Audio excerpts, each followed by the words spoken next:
That's one small step for man, one giant leap for mankind. 다 계셨어요? 그러면요. 이제 선거 실제 이렇게 오는데 700이 걸렸다고. 고맙습니다. 네. 정치, 경제, 사회, 또 외교, 안보 모든 영역에서 많은 위기들이 노출되고 있다는 생각입니다. 고물가, 고금리, 고환율 이런 삼중고를 포함해서 우리 국민들의 민생과 경제가 참으로 어렵다는 것은 대통령께서도 아마 절감하실 거라고 생각합니다. 그리고 최근에 이제 많은 우려를 합니다만 이 정부의 비판적인 방송에 대해서 중징계가 계속 이어지고 있고 또 보도를 이유로 기자, 언론사에 대한 압수수색이 매우 일상적으로 일어나고 있다.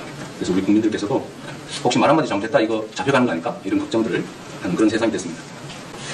모범적인 민주국가로 평가받던 우리 대한민국에 대해서 스웨덴 연구기관이 독재화가 진행 중이다 이런 연구 결과를 발표하기도 합니다. 남북 관계에 대해서도 보면 이제 소위 말폭탄이 혹시 진짜 폭탄되는 거 아닐까 이런 걱정들도 상당히 많이 하고 있는 상태입니다. 2년 만에 처음 성사된 오늘 회담이 이러한 국민의 뜻을 받드는 소중한 자리가 되기를 바랍니다. 참으로 민생 경제가 어렵습니다.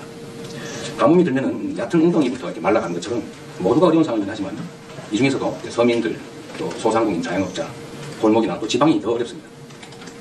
민간 경제가 어려울 때 정부가 나서는 것이 원칙입니다. 우리 민주당이 제안한 긴급 민생 회복 조치를 적극적으로 검토해 주시기를 부탁드립니다. 특히 지역화폐로 지급을 하면 소득 지원 효과에 더해서 골목 상권의 소상공인이나 자영업자, 또 지방에 대한 지원 효과가 매우 큰 민생 회복 지원금은 꼭 수용해 주시기를 부탁드립니다. 대통령께서도 말씀하셨던 R&D 예산 보건도 내년까지 미룰 게 아니라 가능하면 민생 지원을 위한 추경이 있다면 한꺼번에 처리를 하면 좋겠다는 생각을 가지고 있습니다.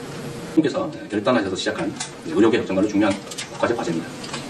그런데 의정 갈등이 계속 심화되고 있어서 오인 매듭을 서둘러 풀어야 될 것 같습니다. 2달째 이어진 의정 갈등 때문에 의료 현장이 혼란을 겪고 우리 국민들께서도 피해를 입고 있습니다. 정부의 전향적인 태도 변화, 그리고 의료진의 즉각적인 현장 복귀, 공공, 필수, 지역의료 강화라는 이 3대 원칙에 입각해서 대화와 조정을 통한 신속한 문제 해결이 꼭 필요합니다. 최근에 국회 연금개혁특위 공론화위원회에서 소득 대체율 50%, 보험료 13%로 하는 개혁안이 마련됐습니다. 대통령께서 정부 여당이 책임의식을 가지고 이 개혁안 처리에 나서도록 독려해 주시기 바라고 우리 민주당도 적극적으로 협력하겠다는 말씀드립니다.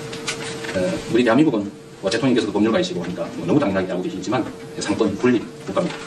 행정부의 수반으로서 국정 업무 수행에 여러 가지 어려움이 있으실 것으로 생각됩니다. 그러긴 하지만 대통령께서 국회를 존중하고 야당을 국정의 파트너로 인정해 주시면 좋겠다는 말씀을 드립니다. 사실 지난 2년은 정치는 실종되고 지배와 통치만 있었다는 그런 평가가 많습니다.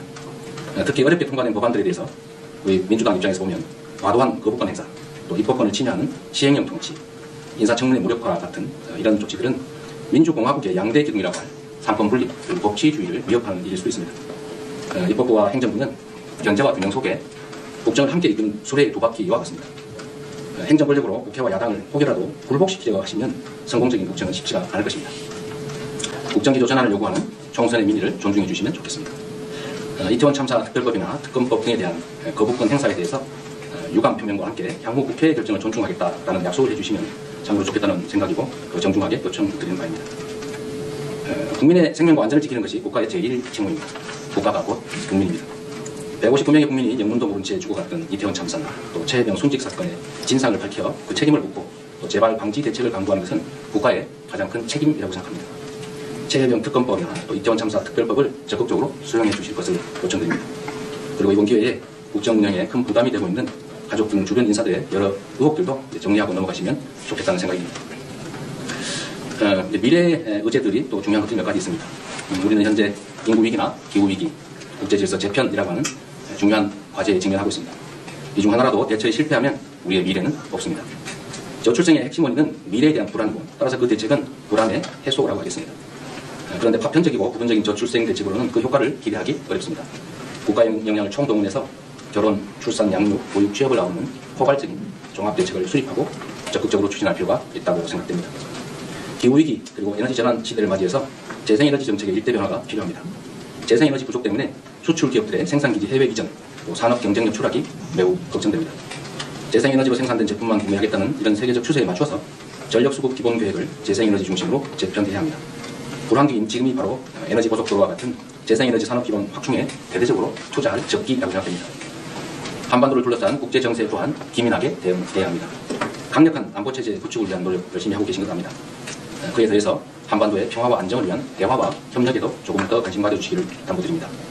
가치 중심의 진영 외교만으로는 국익도 국가도 지킬 수가 없습니다.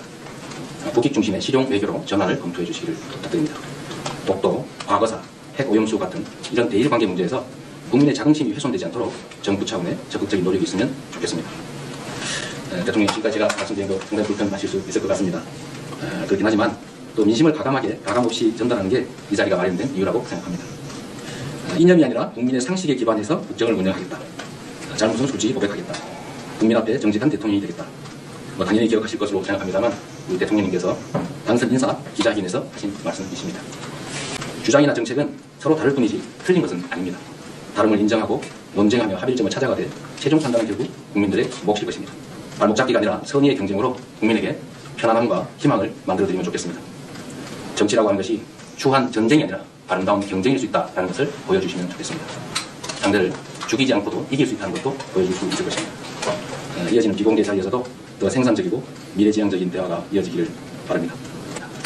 좋은 말씀 감사하고 또 평소에 우리 이 대표님과 민주당에서 강조해 오던 얘기이기 때문에 이런 말씀을 하실 거로 또 제가 예상하고 있습니다. 자세한 말씀 감사하게 생각하고 또 저희들끼리 또 얘기를 진행하도록 하시죠. 네.